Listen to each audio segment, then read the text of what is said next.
This is Lorelei from Lorelei's Lair, and today we have the fabulous author, USA Today bestselling author Sonali Dev, who writes Bollywood-style love stories that explore universal issues.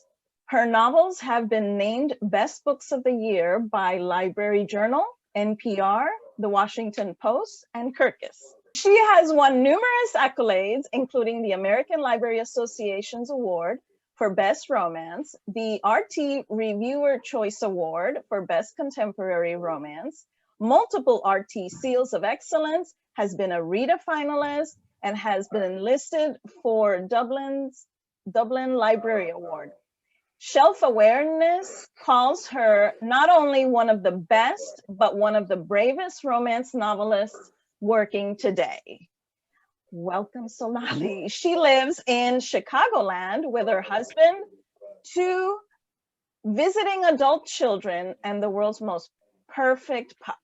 Welcome, Sonali. How are you today? I'm good. Thank you so much. We've been having a bit, the weather's been a little schizophrenic here. You know, it was 80 degrees and then it was 50 degrees. And so, yeah, it's a little, you have your jackets, you have your tank tops, you're kind of nicely layered up. And yeah, I'm ready for summer. I really am. Oh, which yes. you never have to worry about down in Florida. But well, sometimes, it'll be like in the 30s and then, I know it.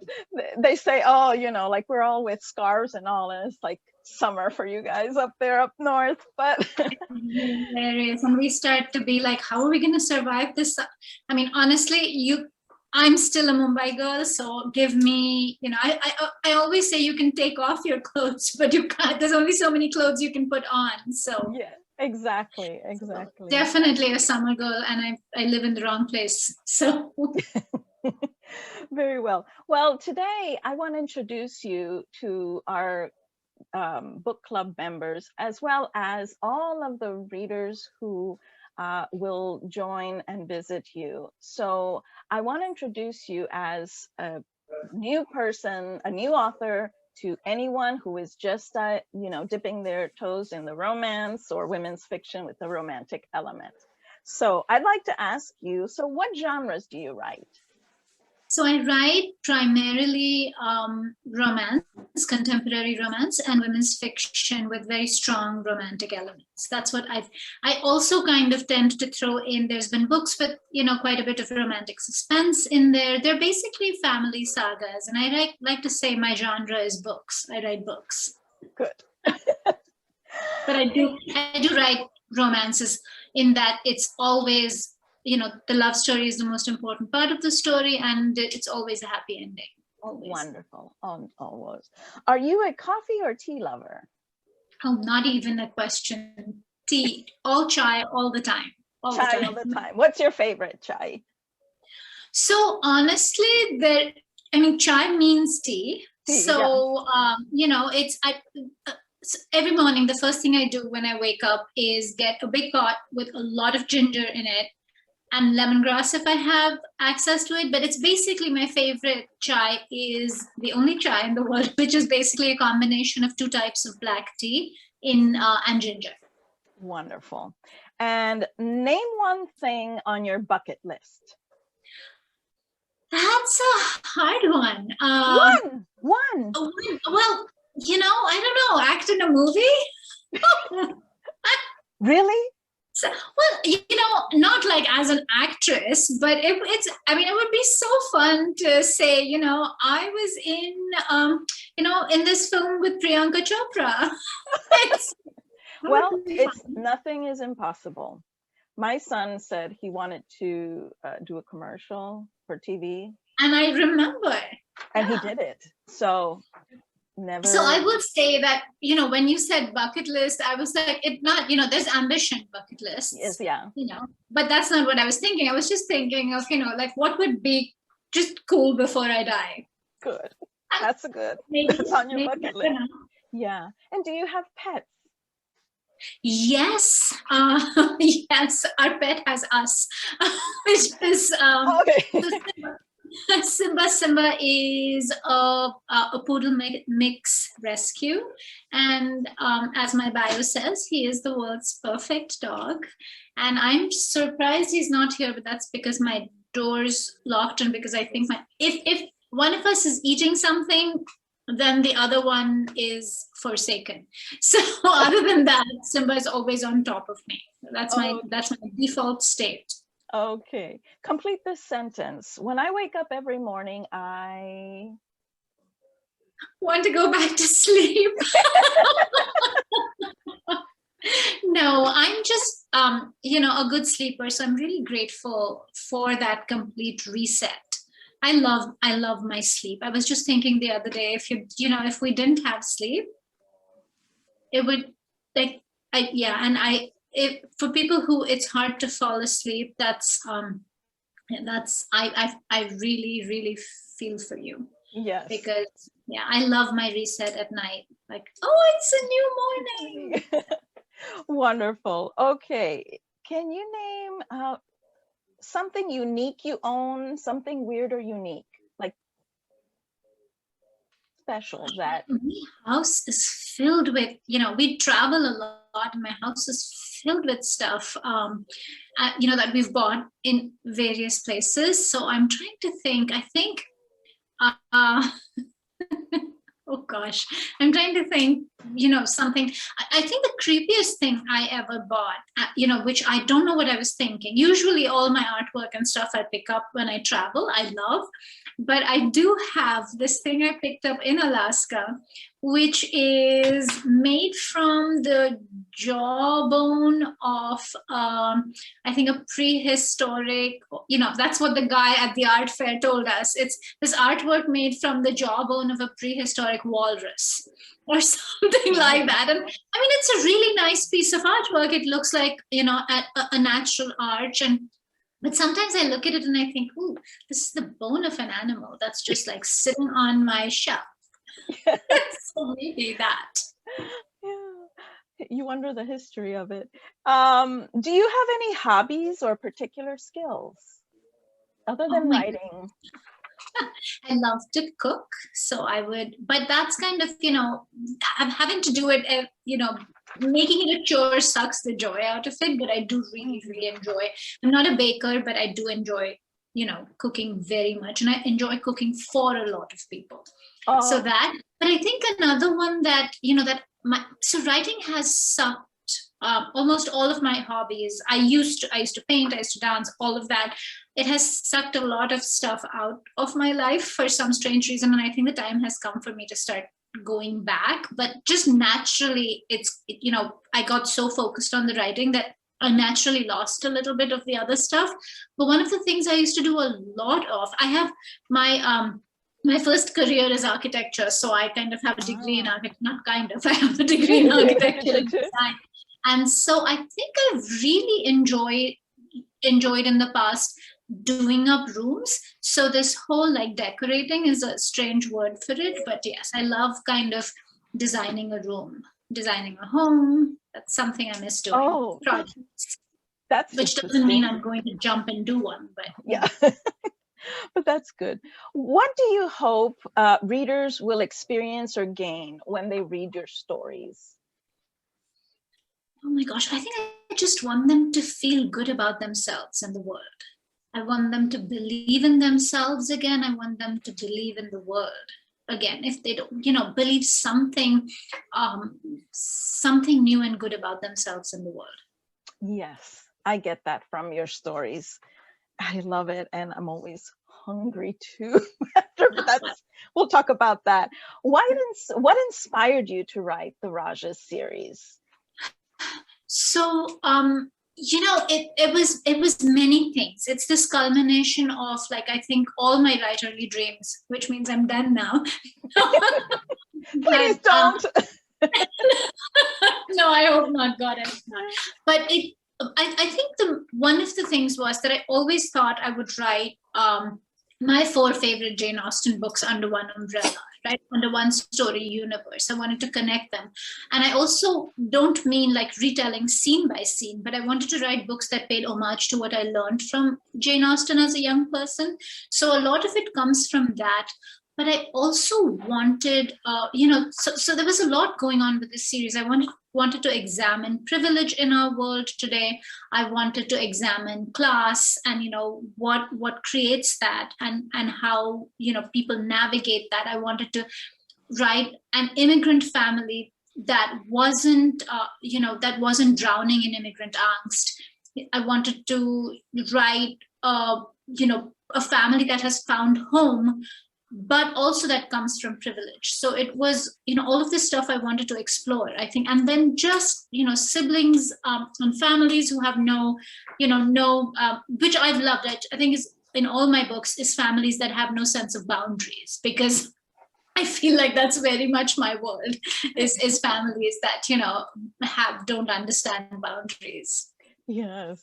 In a lovely way and in a hard way. So both those sides of it. Yes. And so how would you best describe in a few words your writing style, including heat level? So if, for romance readers around, is it kind of like Sweet Hallmark, or is it like 50 Shades? Like where in that, aside from? So I think I've done I won't say I've done the entire spectrum, but my Bollywood books are very explicit. Like it's not a whole lot of, there's always sexual tension across, I think, all the books, I like to believe. But my Bollywood books have explicit sex scenes in them. Mm-hmm. So it's, it's not closed door. It's very much, very much an integral part of the story. But the Raje books, the first 3 Raje books are a lot of sexual tension, but because of the structure of Austen books, where they don't even get together until the end, it's, so it's a journey to a relationship rather than a journey inside a relationship. Mm-hmm. And so the sex doesn't happen until all the way at the end, when it is more the climax, no pun intended, rather than a turning point. And so it's closed door. And so I think the Rajes can be, except the last one, which will come out next year. I'm currently writing that one. I think is the hottest of these books, because they were like bunnies and they just wanted to, maybe it was the pandemic, and I had written 3 books that were, that had no sex, and these two just wanted to do it all the time. I was texting my writer friends and saying, oh my gosh, they won't stop having sex. And this is like the 2 hardest characters I've ever written. But I like to say they like making love, and it's so beautiful. You do it so beautifully. It's, so to me, they're making love, because you bring such emotion into the stories and the characters. And I am just going to tell everyone that your books are just so rich, just like the covers, and full of heart and soul, and you really feel the characters. And I want to share everyone what happened when I first read your book, like the first book, which was A Bollywood Affair. And it was her debuting book at the moment. And I started reading the first chapter, and I had to stop. And because it wasn't what I was used to reading, like contemporary and the English language, like all the, so I had to go back and reread it to kind of like really, it was different. And I loved that.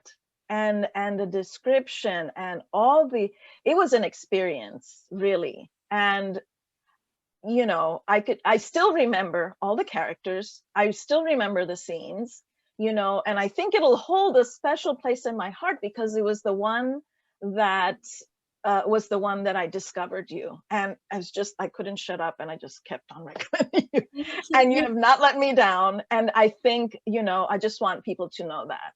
And I feel, like you say, explicit, but I would say maybe between like a 5, if like from 1 to 10, 5 to 7. I haven't, maybe the last one, maybe an 8, you know, if we were, I don't know yet, but I really enjoy it. Thank you. Yeah, no, so Pride, Prejudice and Other Flavors, Recipe for Persuasion and Incense and Sensibility is probably like a 1 or a 2. You know, there's sexual tension, but there's no, you know, there's no body part showing. There's, you know, there's because they don't get together until the end. So there's, I love to turn the entire story on a sex scene. Like when it's because the initial 4 books I've written women who are overtly struggling with their sexuality. There is some reason why they don't own their bodies, right? So some of the journey is coming into that. And so these sex scenes are actually those moments where they come into being, you know, their whole selves, and everything changes. And so they're very pivotal. So in that, and so they are, you know, there's like the descriptions, all of it, it's very much there. Whereas in these Raje books, it's much less. It's more now we're together and be together. Yes.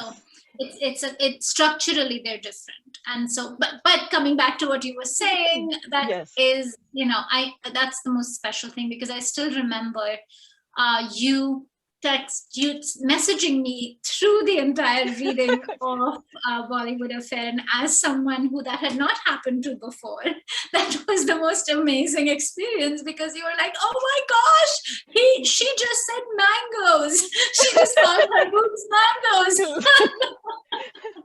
Oh yes, I remember. Like, oh my gosh. Now everybody has to read it to find out about the mangoes. But yes, it's just such a joy. And you know, and I know you only release books once a year. Yes. And it's like a treat, you know, and it's such a delight. I like the story stays with me long after reading it. So, you know, so that is amazing. I mean, if I could highly recommend you anymore, I highly recommend.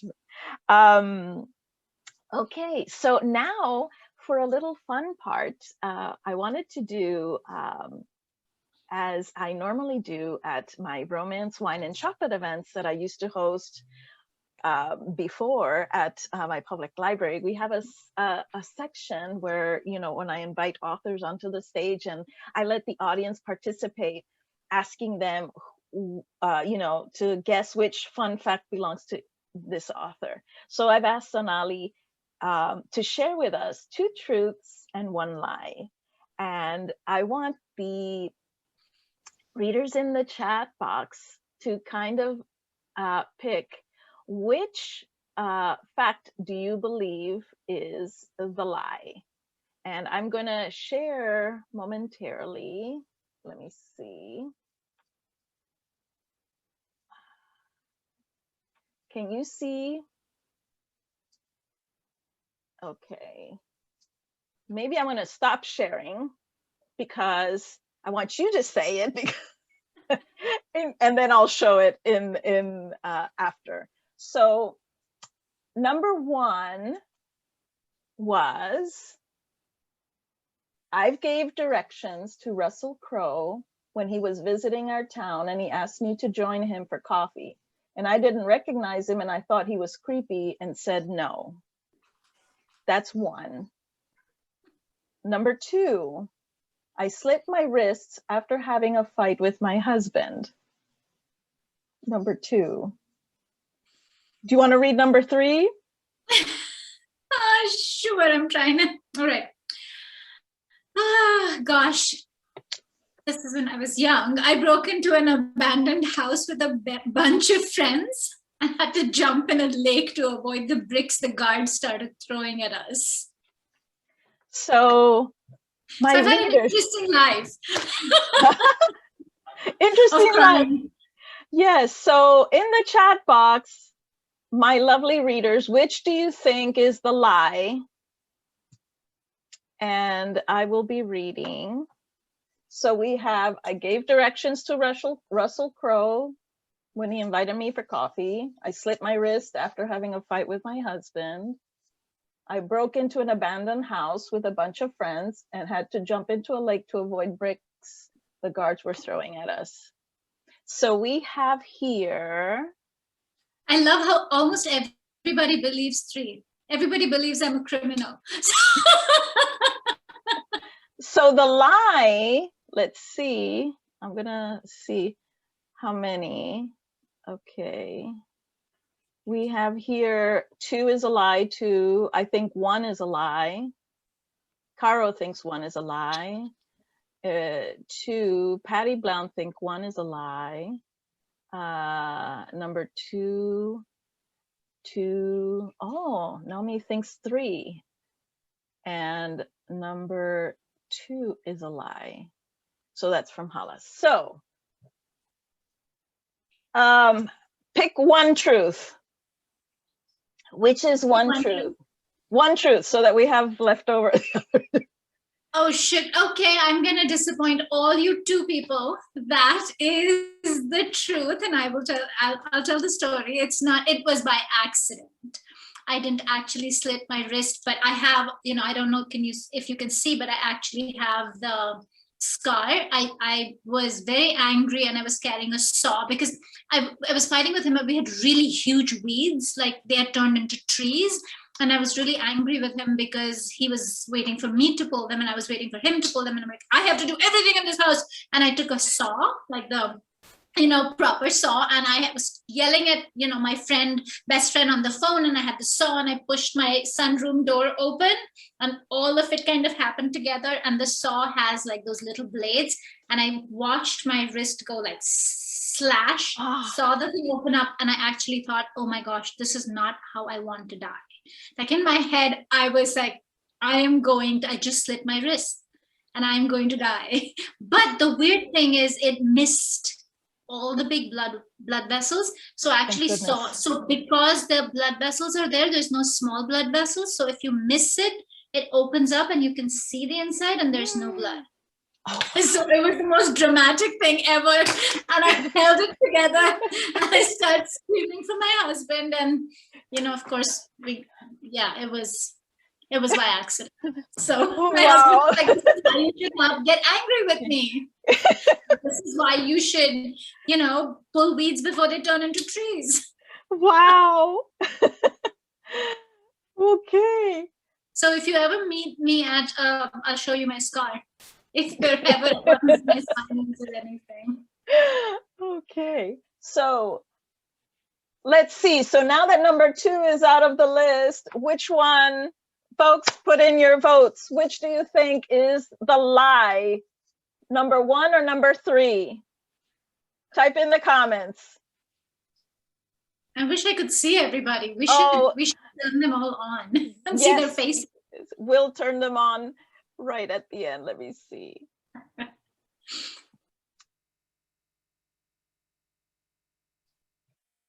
If you would like to be on, you're welcome to join. You can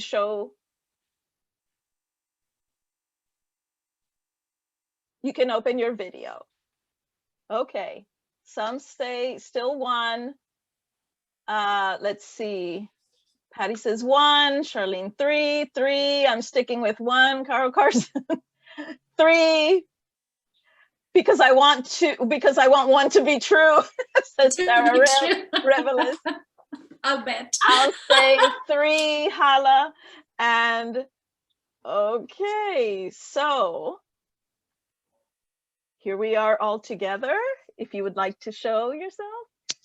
Sonali, can you tell us which is the truth? So Caro knows me really well, as does Patty. So yes, 1 is the lie, but it's based in truth because Russell Crowe was in our town and my poor nieces were visiting from India. Can you imagine? You live in India, you're visiting America, and you're not in LA, you are in Naperville, a suburb of Chicago, and we're walking in downtown, and Russell Crowe is eating dinner on a patio. And my nieces say, Maushi, that's Russell Crowe, let's go take a picture. And I was like, don't be ridiculous. A, that's not Russell Crowe, and if it is, he's really creepy and we're not going near him. So we walked by and we kind of circled the block, came back, and a bunch of people were taking pictures with him. And my nieces were like, "We hate you," because we were in the car. And then I was like, I'll take you back. But Russell Crowe was in our town, and I'm, obviously not a huge Russell Crowe fan, but I was like, ew, I'm not going taking pictures with him. But yeah, that was the lie. Okay. If I had asked to have coffee with him, I don't know, but that could very, very well have happened if I hadn't recognized him. I mean, if someone who looks like Russell Crowe asks you for coffee, you're going to be kind of, and I think he was not, looking his best. It was not a young and hot Russell Crowe. It was you don't want this man asking you for coffee, Russell Crowe. Okay, so tell us about the truth. You broke into an abandoned house? So this was, we were, to put this in perspective, we were a bunch of architecture students. So we were staying at a friend's farmhouse with all these beautiful farmhouses around this lake. And we kind of took the boat out, not a huge fancy boat, just a little kind of rowboat out, and we were looking at all the homes, which were gorgeous and to us almost orgasmic because architecture students. And this house was kind of partially under construction, and it was so gorgeous. We decided to go in and explore because it seemed like people weren't living there. It was still being built, and this was our catnip. And so we went in, and huge brick arches. And so we were laying in the arches. It was like a movie. It was so gorgeous. Wow. And we were not, we were dressed rather. That is the real story here, is that we didn't have swimsuits and we were in the water. So we kind of were in our undergarments. So all of it was kind of weirdly 18, maybe we were like 20, maybe weird 20-year-olds. And so someone figures out, the guy who was managing the property figures out there's people who are walking around inside, and he's drunk. I think it's a Sunday, so no one else is working, and he starts picking up bricks from the construction site and throwing them at us. Like, just, he's yelling obscenities at us, the worst language I've ever heard in my life, and he starts to like toss these bricks at us. And we literally ran out onto the pier and jumped in the lake. So it was like probably the that should craziest go into a thing I've ever story. done in my life. That was true. That should go into It's a story. so much less believable than the Russell Crowe thing, isn't it? So yeah, well, that was really fun. That was fun. I've lived a wild life. Yes. Okay, well, to wrap it up, I just wanted to, if you can briefly talk to us and the audience about the Rajes series, and you start with Pride, Prejudice, and Other Flavors, and who is that inspired by, and then the other books. And then we will end with how readers can find you.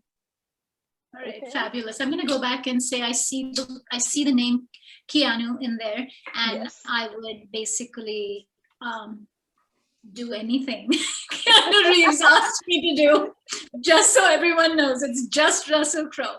Yes. Yes. Now that we have that out of the way. Yes. Yes. I mean, speed. I think when I was young, I had, there was this whole thing where people would see me. I probably looked really different. They were like, "You look like Sandra Bullock." And I was like, darn it, I could have been in Speed. It was just the really big nose. Just the worst part of Sandra Bullock and the worst part of me is the same. But coming back to the Rajes. Yes. So it is, the whole thing, one of the things that, so the structure of the series is that there's this politically ambitious Indian American family that's descended from royals, from Indian royalty. And they've made a home for themselves in California. And the series kicks off when the oldest son announces his gubernatorial run. So he's running for California governor. And the series kicks off in Pride, Prejudice, and Other Flavors. Ta-da! And then the series will end, at after the election. So that kind of is, and the 4 stories that I wanted to write under this umbrella were Pride and Prejudice, which is Pride, Prejudice, and Other Flavors, and then Persuasion, which is Recipe for Persuasion, and then the one that comes out in July is In Sense and Sensibility, which is my favorite title of all my books ever, and my son came up with it in middle school. That's just like that. He was helping me come up with titles when I was, and this was back in 2013 when that was when I first conceived this just as a concept. It took a long, I didn't put pen to paper until I think 2018. So it was and so he just came up with that like that. So the first one, being Pride and Prejudice, is a gender swapped Pride and Prejudice. So she is the Mr. Darcy, and he is the Lizzie Bennet, and it is so she has incredible amounts of privilege. She is a neurosurgeon at Stanford, so she's genius level brilliant, but she's like Darcy, incredibly arrogant, completely owns her own brilliance and all her privilege, does not apologize for any of that, and has basically zero people skills and is almost emotionally blind. And or she thinks she is, I'm just bad at this, which is how Darcy is. I'm just bad at people. No, you have no empathy and you have not built that muscle. And Lizzie Bennet teaches him that. And in this, DJ teaches her that. So it's their kind of, their journey to get over their bad first impressions. I don't know if anyone else here knows that, but Pride and Prejudice was originally called, the original title was, the working title was First Impressions. And so it's basically the story of how when we meet someone, they are basically a holographic projection of our preconceived notions about them. We don't really see the real person. And it is this journey of these two people really seeing each other. Yeah. Recipe for Persuasion. Now, Persuasion, the original, is the story of a second chance, right? After having made a mistake, after having lost love, it's the original second chance at first love story. And a Recipe for Persuasion is a 2-generational persuasion. So I almost wanted to spin this arranged marriage trope on its head, where women are forced into a marriage, and when they accept it and open their heart to it, they find happiness. Growing up, there was a lot of those stories that totally made me enraged me.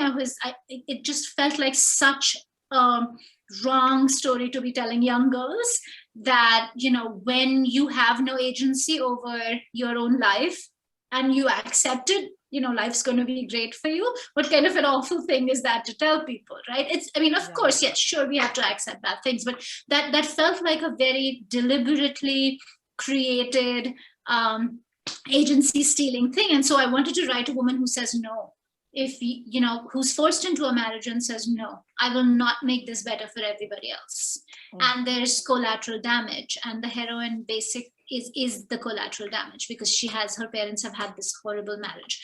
And the same thing happens to the mother and the daughter. They both fall in love young, and because of parental pressure, they lose their love, and their journeys are so different. And so it's as much a mother-daughter love story as it is, as it is these two love stories. That's Recipe for Persuasion. And of course, it's set on a Food Network show called Cooking with the Stars, which is Dancing with the Stars meets Chopped. And then the one that comes out in July is In Sense and Sensibility. And that is the story of Yash Raje.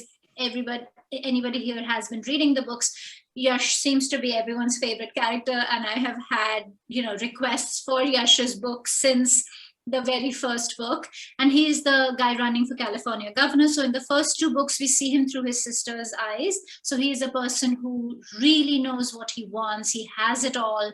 His whole life is laid out for him. But of course, that is not true at all when you see it from his perspective. He's a mess. Poor Yash is a mess. And so his whole life is going to get thrown because of this. It happens in the first chapter. Yeah. So yeah, it's so spoiler alert, but it happens in the first chapter. There's an assassination attempt, and it basically just pulls the rug from under his feet, and everything he's ever believed is up in the air. And he starts having panic attacks when he tries to campaign 3 months before the election. And the only person who can help him is his sister's best friend, who is this yoga instructor and stress management guru. And he is engaged to someone else for all the world to see. And they have met and had this amazing, magical first and only meeting back 10 years ago, which he ignores because he has a path, and she's the only one who can help him now, and those feelings obviously have not gone anywhere. But he, being Edward Ferris, because this is Sense and Sensibility, is with someone else. So also from the Austen perspective, to me, Sense and Sensibility is the most flawed of, and the hardest to translate to a modern tale, because there are no longer, societal reasons why people cannot be together, and why people cannot break engagements and things like that. So that was very interesting to play with, the idea of him being spoken for.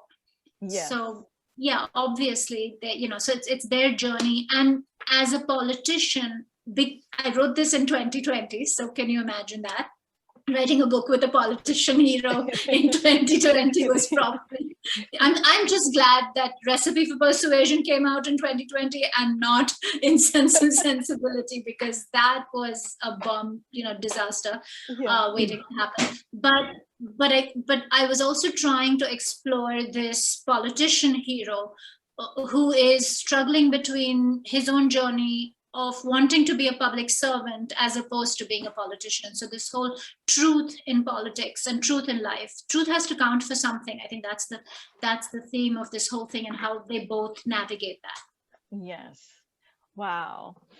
I started reading it and I'm already excited. You'll be hearing from me soon. I can't wait. Yes, yes. Your live texting while reading my books is one of my favorite things. So thank you. Okay. Well, Sonali, how can readers find you? Where can they best contact you, find you, if they read your books and they want to do or learn more about you? Where are you on the social media? So first, hi to everyone on the call, because I think you're all familiar faces. I am at sonalidev.com. Everything is, all my social media contacts are on there. But I spend a lot of time on Instagram these days. And so Instagram and Facebook are my preferred methods. I'm a mess on Twitter. I would not follow me except to just kind of get a little news, and I retweet and I'm a bumbling idiot on Twitter, so less said the better. Okay. But Instagram is a lot of fun for me right now. And I have a reader group called Dev Nation. Which, where we're kind of trying to rebuild that, which is a more direct conduit between. So if you're a reader and you enjoy the books, then it's a direct line to me. I also have a newsletter, which which goes out about once a month. It's very light. It is the 3 R's, which is a recipe, a recommendation, and a really bad joke, which is shared from my family's really bad jokes, which they send me every day. I should have said that. What happens when you wake up in the morning? I look at family group chats and think, no, come on, give me one joke. So when you sign up for my newsletter, you get a free recipe ebook, which has recipes from all of that are relevant to all my books. So that is, because food is a large part, of this whole thing. One last question: what is your favorite food or dish from your books? Oh, from my books? Yes, because I'm always hungry after I read. And I have never tried them, but it just wants, I just want to go to a restaurant. So which of one? I mean, I know you love them, but is there a favorite one? A favorite dish? It's no. This is like a question. I just love food, so I'm not narrowing it down. Okay. But my signature dish that I make a lot of is butter chicken or chicken makhni, which is, kind of this definitive and very stereotypical Indian dish. Okay. I don't love it. I don't love eating it, but I love making it, and everybody seems to love it. And it plays a starring role in the Rajes books because it is Yash's favorite food. And so there is this really lovely scene I love in Pride, Prejudice, and Other Flavors where DJ is preparing it. So he's literally like skinning these tomatoes and dipping them in hot water. And as he's, I love the metaphor of skinning a vegetable when he's kind of exposing himself. And it's this scene between Yash and DJ. That's while DJ is making 200 people's makhni sauce, and he may not get a chance to cook, so it could all go to waste. And so there's, that shows up. It's also not the healthiest thing. So the last book I wrote, The Youngest Brother Story, which will not come out until next year, the young brother is a health nut, and Yash has the eating habits of a 12-year-old, of a PMSing woman, his sisters say. He has the worst, food habits. And Vansh has really good food habits. So there is kind of that going on. Well, everyone, thank you so much, Sonali Dev, for being with us today. And be sure to visit her at sonalidev.com and sign up for her newsletter so you can get the 3 R's, which are, what is it? What are the 3 R's? A recommendation, a recipe, a recommendation, and a really bad joke. Love it. Thank you so much for joining us today.